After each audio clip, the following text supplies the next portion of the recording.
பல நேரங்களில் நாம் தோமையாரை சந்தேக தோமையார் என்று தான் அழைக்கிறோம். ஆனால் அவர் சந்தேக தோமையார் அல்ல. நாம் நம்முடைய சந்தேகங்களுக்கு அவரை பாதுகாவலராக, நமக்கு துணையாக இழுத்துக்கொள்கிறோம். ஆனால் அந்த தோமையார் தான் வைத்திருந்த உண்மையான அன்பு, உண்மையான நம்பிக்கை, இயேசுவின் மீது ஆழமான பாசம், அதனால தான் அவர் அப்படி ஆனார். சான் தொமாசோ அப்படிங்கிற அந்த படத்தில் விவிலிய இயேசுவினுடைய உயிர்ப்பு காட்சிகளை அவர்கள் கோடிட்டு காமிக்கிற போது மாதாவுக்கும் மரிய மதலையானுக்கும் தோமையாருக்கும் இருந்த உறவை ரொம்ப அருமையாக சித்தரித்திருப்பார்கள். அதிலும் மரிய மதலையானாலும் தோமாவும் ஒவ்வொரு முறையும் ஆண்டவர் இயேசுவை அவர்கள் தேடுகின்ற பொழுது யூதர்களால் எவ்வாறு அவர்கள் துன்புறுத்தப்படுகிறார்கள், அந்த உண்மையான, ஏன்னா இவங்க ரெண்டு பேர் தான் இயேசுவை பார்த்தவங்க, இயேசுவை பயமில்லாமல் தேடியவர்கள். மற்ற எல்லாரும் ஓடி ஒளிஞ்சிக்கிட்டாங்க பயந்துக்கிட்டு. ஆனால் இவர் தான் அன்னாசுக்களிடமும் கைப்பாசுகளிடமும் யூத குருக்களிடமும் எங்கள் ஆண்டவரை எங்கே வச்சுக்கிறீங்க, நீங்கள் தூக்கிட்டு போயிட்டீங்களா, அவரை நான் பார்க்கணும் அப்படின்னு கடைசி வரைக்கும் தோமையார் போராடுவார். எப்படியாவது அந்த யூதர்களிடமிருந்து ஆண்டவருடைய உடலை கைப்பற்றி விட வேண்டும் என்ற எண்ணத்தில் அவரை பார்க்குற அந்த ஒரு தேடுகின்ற ஒரு ஆவலினுடைய குமுறல் தான் அந்த வார்த்தை. அதில் அந்த படத்தில் ரொம்ப அருமையாக காட்டியிருப்பாங்க. அப்போ அந்த மாதிரி சோர்வு நேரத்திலெல்லாம் மரிய மதலானோடு தான் வந்து பார்ப்பார். அந்த கல்லறிக்கர்கள் போகின்ற பொழுது அங்கு நடக்கின்ற கூட்டம், அவர்கள் தேடுகின்ற பொழுது தோமையார் படுகின்ற அந்த வேதனை. எனவே இயேசுவை அவர் தேடுகின்ற அந்த ஒரு அன்பின் வேகம். ரெண்டாவது, அந்த ரோமை அதிகாரிடத்திலே அவர் துணிச்சலாக கேட்கின்ற கேள்விகள். அதனால தான் 2 பரிசை கடவுள் அவர்களுக்கு கொடுத்தார் என்று அவருடைய வரலாற்றிலே நாம் பார்க்கிறோம்.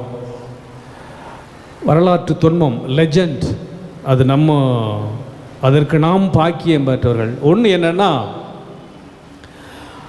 அன்னை மரியா இறந்து விடுகிறார். இறந்தவுடன் ஆண்டவர் இயேசு அவரை அடக்கம் செய்கிறார். ஒரு கல்லறையில் மாதாவை அடக்கம் பண்ணுறார். காவல் தூதர்களுடைய துணையோடு அடக்கம் செய்யப்படுகிறார். 3 நாட்கள் கழித்து ஆண்டவர் இயேசுவே வந்து அன்னை மரியாவை அவருடைய ஆன்மாவோடு அவரை மோட்சத்துக்கு எடுத்துக்கொள்கிறார். அவ்வாறு அன்னை மரியா மோட்சத்திற்கு எடுத்து செல்லப்பட்ட போது பக்கத்தில் தோமையார் நிற்கிறார். அப்போது அன்னை மரியா இடுப்பிலே கட்டி கூட லஸ்சிந்தூரா அப்படின்னா இத்தாலிய மொழியில், நம்முடைய இதில் அந்த நூல் கயிறு, அவருடைய ஆடையை சுற்றி நீங்கள் பார்த்தீங்கன்னா எல்லா மாதா இடுப்பில் கயிறு கட்டியிருப்பாங்க. குறிப்பாக யூத பெண்களுடைய ஆடைகள் இந்த கயிறு கட்டியிருக்கும். எனவே அவர் அவ்வாறு விண்ணகத்திற்கு எடுத்துக்கொள்ளப்படுகின்ற பொழுது அந்த நூல் அப்படியே கீழே விழுகுது. அந்த தோமையார் அப்படியிலே கையில் தாங்கிக்கிறார். அதற்கு அறிஞர்கள் சொல்லுகின்ற 2 காரணங்கள், விளக்கம் என்னன்னா, ஒன்று, இருந்த சீடர்களில் ரொம்ப அதிகமாக இயேசுவையையும் அன்னை மரியாவையும் நேசித்ததுனால தோமையார் கிடைச்ச பாக்கியம் அப்படின்னு சொல்கிறாங்க. பிரதிலட்சியோனே, அதாவது ரொம்ப the beloved disciple, the love that he had for Jesus Christ and our blessed mother, அவங்களுக்காக கிடைச்ச அந்த ஒரு பாக்கியத்தினால அந்த மாதாவினுடைய நூல் தோமையார் கையில் விழுவதற்கான பாக்கியம் கிடைத்தது என்று ஒரு சாரார் சொல்கிறார்கள். இன்னொரு சாரார் என்ன சொல்கின்றார்கள், ஒருவேளை இந்த தோமையாருக்கு ஏற்பட்ட இன்கிரதுலிதா அப்படின்னா அந்த அவநம்பிக்கை, அதனுடைய பரிசாக கூட இது கிடைக்கப்பட்டிருக்கலாம் என்றும் இன்னொரு கருத்து சொல்லப்படுகிறது. ஆக நம்முடைய பார்வையில் சந்தேக தோமையாராக இருந்த அவருக்கு மாதாவுடைய மோட்சத்திற்கு பிறகு இந்த உலகத்தை விட்டு மேலே ஆண்டவர் இயேசு எங்கள் அம்மாவை நான் கூட்டிகிட்டு போகிறேன்னு சொல்லி அழைச்சிட்டு போகிறப்போ அதை தாங்குகின்ற பாக்கியம் தோமையார் கிடைத்திருக்கிறது. எதனால்? அவர் வைத்திருந்த உண்மையான துணிச்சலான நேர்மையான அன்பினால். ரெண்டாவது ஒரு வரலாற்று துன்பம் என்ன சொல்கிறாங்கன்னா, மலபார் மயிலாப்பூர் நீங்கள் சொல்லுவீங்க. ஏன்னா இத்தாலிய மொழியில் நான் படித்த டெக்ஸ்ட் மதியம் 2 மணிலேருந்து 5 மணி வரைக்கும். மலபார் மயிலாப்பூர் மயிலை, சென்னை மயிலை. ஏன்னா 2000 ஆண்டுகளுக்கான வரலாறு.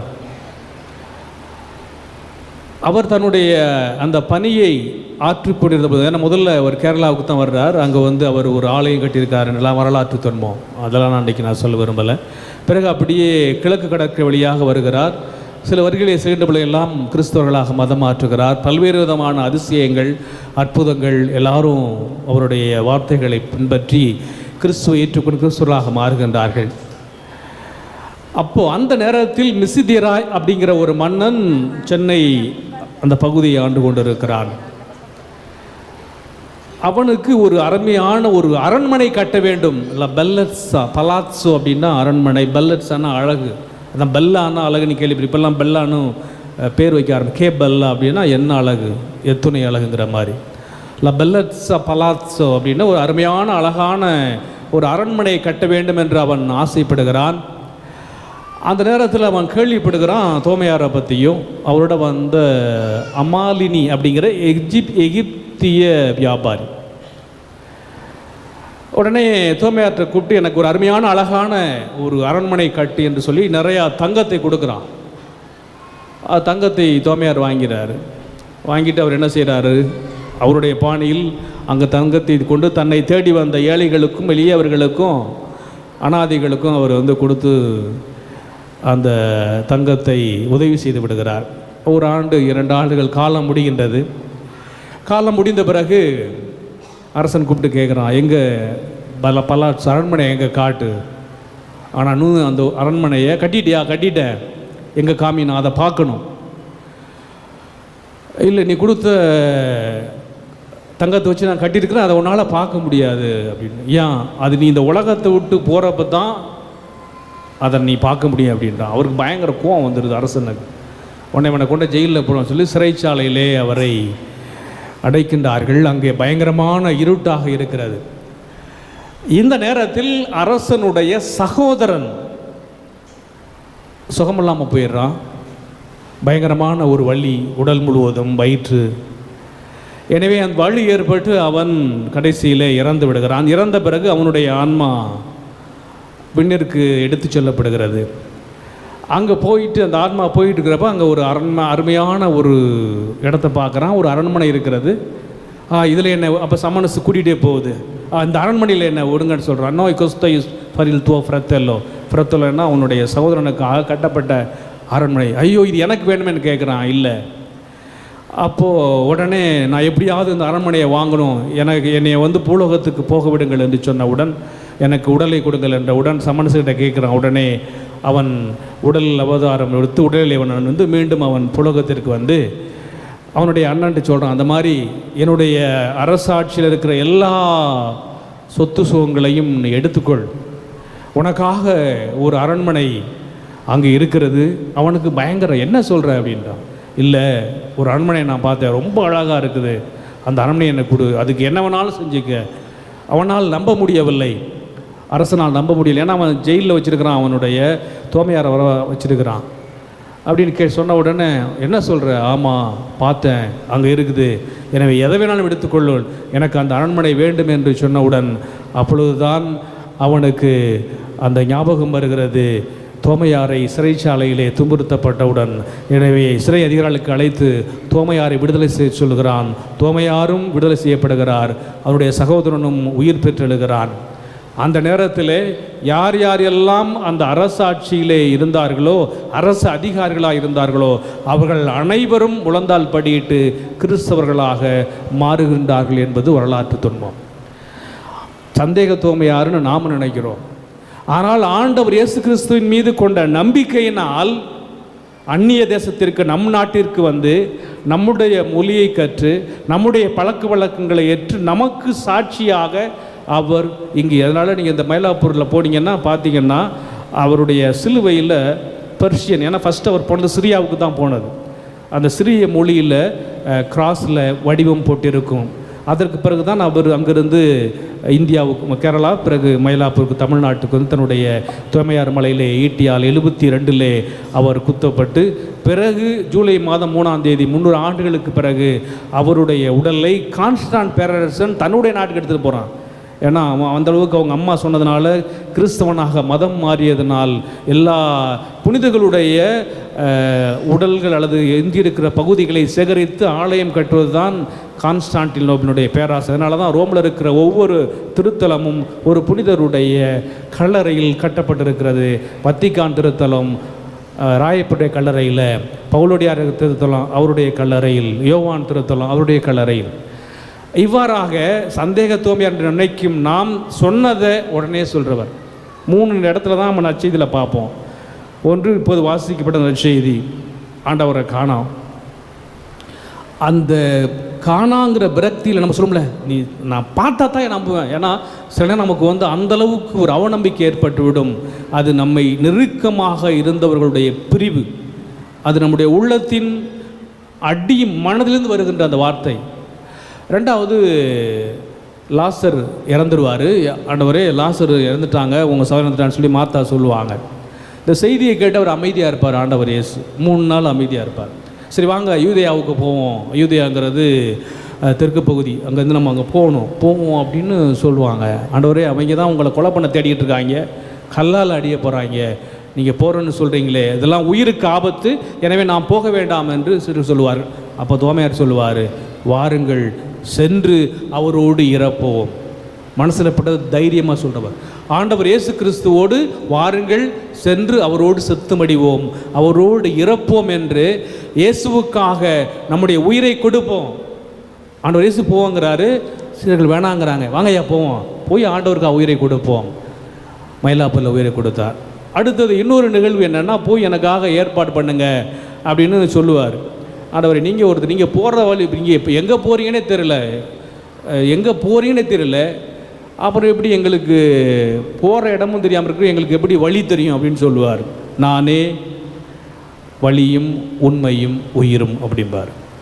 அந்த மாதிரி மனதில் உள்ளதை துணிவோடு யதார்த்தமாக எடுத்து சொன்னதனால்தான் அவர் ஆண்டவர் இயேசுவினுடைய நேர்த்தியான சீடராக வெளிப்பட்டார். அதனால தான் இன்றைய நற்செய்தி, யோவான் நற்செய்தி, எனவே என் ஆண்டவரே என் கடவுளே என்று தன்னுடைய நம்பிக்கை ஜபத்தை வெளிப்படுத்துகிறார். அப்போ ஆண்டவர் என்ன பண்ணுறாரு, அவருக்கு மட்டும் ஒரு செய்தி இல்லையாப்பா, உனக்கு சந்தேகம் தானே, இங்கே வா தொட்டுப்பார். எனவே உயிர்த்த ஆண்டவரை தொடுகின்ற பாக்கியம் அவருக்கு தான் கிடைச்சது. உயிர்த்த ஆண்டவர் இப்பொழுது அவர் பார்க்கிறார், இவருக்காக தான் அவரை தேடுகிறார். அவரை தொட்ட பாக்கியம் அவருக்கு கிடைத்தது. அடுத்துட்டு என்ன சொல்கிறார், நம்மளை போல ஆட்களுக்கு, நீனாவது என்னை தொட்டு பார்த்து நம்பின, யாரெல்லாம் என்னை தொடாமல் என்னை காணாமல் என் மீது நம்பிக்கை கொள்கின்றார்களோ அவர்கள் பேறு பெற்றோர், அவர்கள் பாக்கியவான்கள் என்று சொல்கிறார். எனவே நாம் ஆண்டவரை தொடவில்லை, ஆனால் நம்முடைய நம்பிக்கை கண்களினாலே பார்க்கிறோம். எனவே தோமாயினுடைய இந்த விழாவிலே எவ்வாறு அன்னை மரியாளுடைய ஆசீர்வாதம் தோமாவுக்கு கிடைத்ததோ, ஆண்டவர் இயேசுவினுடைய அந்த நெருக்கமான உண்மையான அன்பு தோமாவுக்கு கிடைத்ததோ, அதை போல நமக்கும் கிடைக்க வேண்டும் என்றால் அந்நிய தேசத்தில் வந்து தன்னுடைய உயிரை கிறிஸ்துவுக்காக செத்து மடிவோம் என்று சொன்னார். தோமையார் வழியிலே கிபி 72ஆம் ஆண்டு ஈட்டினாலே குத்தப்பட்டு கிறிஸ்துவுக்காக உயிர் துறந்தார். எனவே தான் நம்பிய அந்த விசுவாசத்தின்படி வாழ்ந்து வேத சாட்சியாக மறை சாட்சியாக மரித்தார்.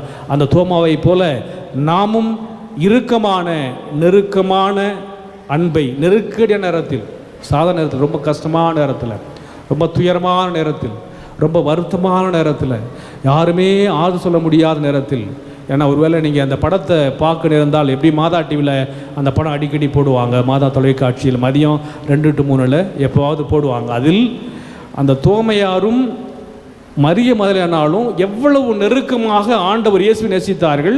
அந்த இயேசுவினுடைய உயிர்ப்புக்கு பிறகு அவருடைய உடலை அவர்கள் எப்படி தேடுகின்றார்கள் அப்படின்னா, எப்படியாவது அந்த உடம்பை வாங்கிடணும், இவங்க திருடிட்டு போயிட்டாங்க அப்படிங்கிற அந்த ஒரு நெருக்கடியான நேரம். அந்த மாதிரி நம்முடைய வாழ்க்கையில் பல நேரங்களில் யாருமே சொல்ல நெருக்க நேரம் வரலாம். அந்த நேரத்தையெல்லாம் ஆண்டவரிடத்தில் நாம் ஒப்பு கொடுத்து ஜெபிப்போம். அப்பொழுது ஆண்டவர் இயேசு தோமையை பற்றி சொன்ன அந்த வார்த்தை, காணாமல் நம்புகின்ற நீங்களும் பேரு என்று சொல்லுவார். அத்தை அருள் வேண்டி தொடர்ந்து இப்பலியில் ஜெபிப்போம்.